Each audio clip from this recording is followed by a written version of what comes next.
Today we're spending time looking at the last teaching that Jesus did in the temple.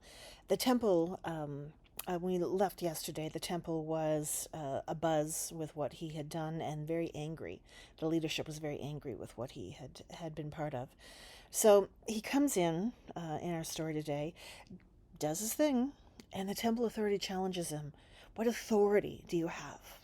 Authority is something we really, really like to hang on to. It's like, who gave you permission to be in this space?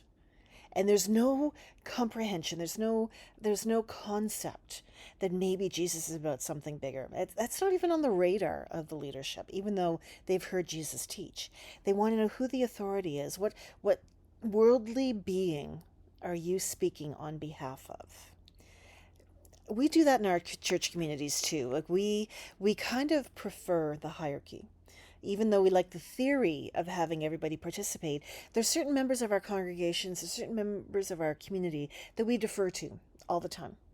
And those of us who have power and who are deferred to at times, it's a very tight walk. There's a reason the saying is that power corrupts, and absolute power corrupts absolutely.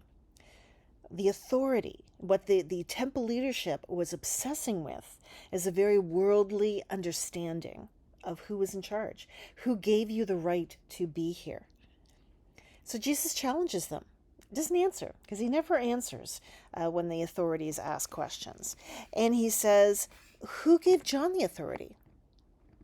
And they start to mumble between themselves, like, okay, this is a trick question. If we say God gave John authority, then why did we not stand up for John while he was killed? And if we say that John didn't have authority from God, we're going to make a whole lot of people really angry at us. So what do we do? And they respond with, I don't know. Which, when that's an answer to a question that people generally don't know, that's fine. But when it's a way of getting out of having to hold a position, having to be able to be called on to say what you are, that's a very different proposition. The temple leadership was essentially showing Jesus that they had no grasp of what it was that they should have been about. They were much more concerned with worldly things. And we see that in modern leadership everywhere. People don't have vision. They don't have this kind of sense that we're tied to something bigger.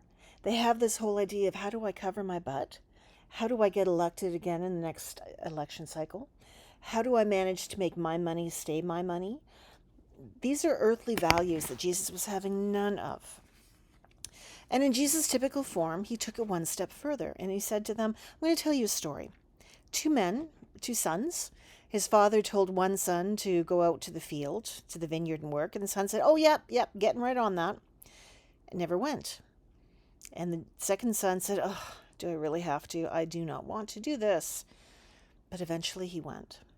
And Jesus asked the temple leadership, which one was doing the work? Which one is the one that's more honored?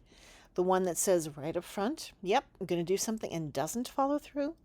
Or the one that says, oh, this is such a problem, but does it anyway? And that's where we're left. That's a reflection that we're left with from the temple this morning.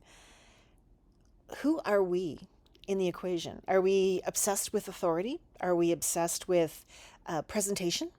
I was quite disappointed by some young adults that I met not that long ago who told me exactly what they thought I wanted to hear, and then there was no follow through. Now, I knew their parents. Their parents didn't raise that, but maybe they did. It's very disappointing when you encounter people who give you whatever they think you want to hear, but they don't follow through.